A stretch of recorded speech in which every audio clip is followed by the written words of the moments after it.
Hello there creative professionals, welcome back to another one of my videos. Last time we started off on a slightly boring note talking about typography. On top of that, the video was in black and white, so I decided to add a bit of color this time. Yes friends, we are going to talk about colors today. In this video, we are not going to talk about color theory and psychology that much. That is for another video. Today we are going to talk about the practical applications of colors. Backtracking to my college days, I remember being familiar with terminologies such as RGB and CMYK because I had seen it a couple of times on Photoshop, but I had absolutely no idea what they meant or why they were even created in the first place. RGB and CMYK are two color models. RGB, which is red, green and blue, is an additive model, whereas CMYK, cyan, magenta, yellow and black, is a subtractive model. Hearing this here expression right now must be something along the lines of, yeah, so what? What do I care? But you should care. To put it simply, with RGB you can create really bright hues, but with CMYK you can't really get that level of brightness, okay? The colors are comparatively dull. Now think about it this way, our printers, they usually work in the CMYK model. When you buy your cartridges, you get one for your C, M and Y and another one for K, which is your black. So if you're creating your Photoshop or Illustrator files in RGB and it looks popping and bright on screen, but then you go to your nearest print shop and you stand in line for hours and then you get it printed and it looks like it came out of a washing machine. Ooh, fun fact. Do you know why black is represented by the letter K in CMYK? K is the last letter in black. Now you must be thinking, why not CMYB? Why the last letter of black? Doesn't make any sense. So if they were using the acronym CMYB, there would be a lot of confusion because B could stand for beige and blue. And they didn't want any confusion there. Black is the only color that ends with the letter K. Hence CMYK.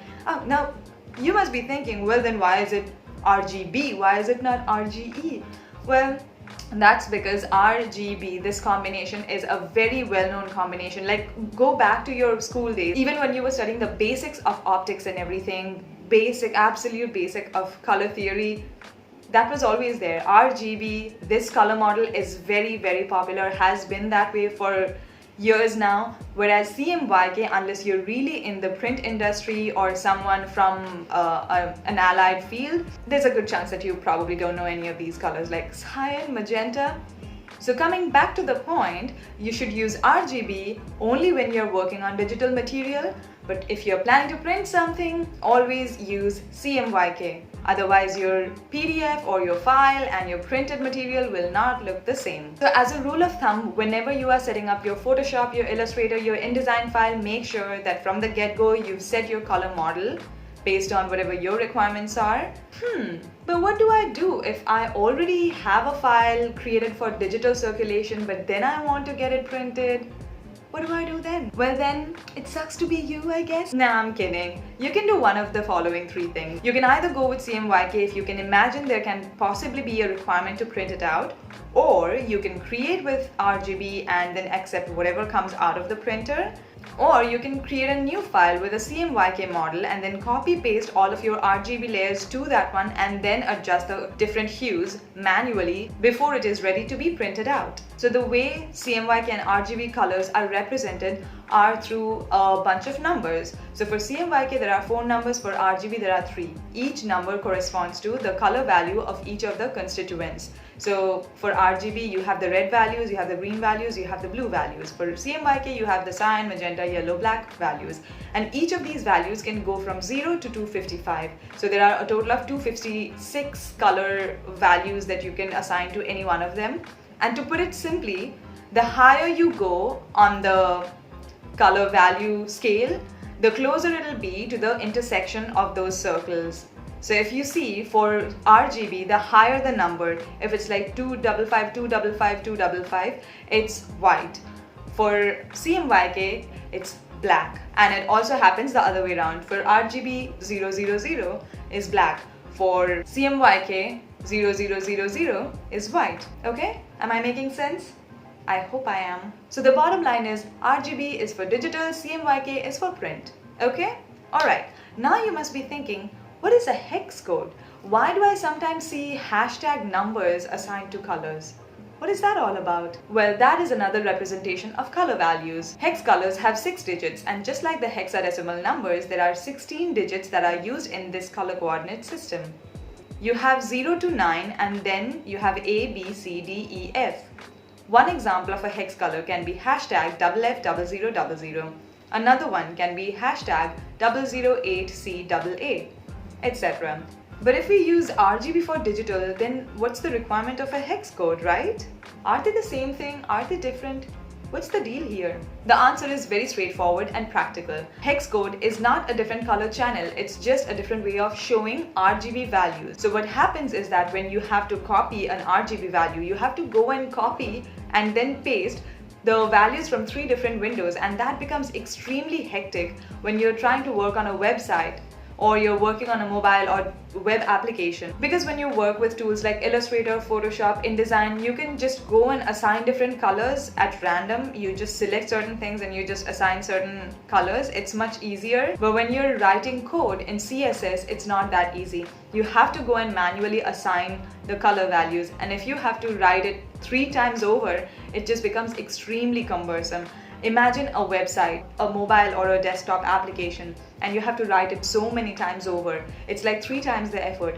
In order to minimize that, we introduced this so that the effort can be slashed to 1/3, but the values still remain the same. And just like RGB, the higher the color values, the whiter it is. So 00000 is black.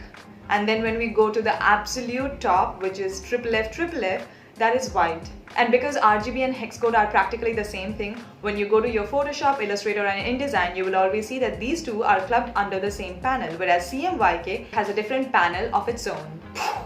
Mind blown. Now coming to the last color mode of the day, the Pantone matching system. Just like CMYK has 4 base pigments and RGB has 3 base pigments, the Pantone shades have 13 base pigments. Pantone is also used for printing just like CMYK, but all the colors that can be created with Pantone might not be recreated with the CMYK color model. The reason why the Pantone system was invented was back in the 50s, I'm guessing. In New Jersey, there were a lot of presses where whenever they were printing magazines, and in these presses they would notice that sometimes the colors don't match from one copy to another, and they had to standardize it somehow. In order to standardize these pigments, Sir Lawrence Herbert, he was a chemistry major or something, had come up with the Pantone system. Imagine the level of precision that you can achieve with 13 base pigments, with 13 points of reference, as opposed to the 3 or 4 base points in the case of RGB and CMYK. The huge number of references makes it nearly impossible for the pigments to not match one another. Coincidentally, the Pantone matching system was also responsible for the modern day shade cards or the fan decks that we see. And since the year 2000, the Pantone Color Institute has been coming up with the color of the year every single year to sort of set the mood for the rest of the year. Now, keeping in mind that this year has been a complete dud, can you guess which one of the following is the Pantone color of 2020? Come on, I'm waiting. Give it a go. It's the one you least expected. It's the classic blue. Why, you ask? The director of the institute had something to say about this. I'm going to leave a screenshot of it right here. Feel free to pause the video and go through the entire message. So I guess you've had it up to here with my lecture on colors. Can't blame you really. I will talk about the psychological and physiological constraint of application of color along with other chromatic parameters in the next video. How to choose the perfect color combination, some safe yet interesting combination, and the do's and don'ts, etc. So stay tuned for the next one. Till then, bye!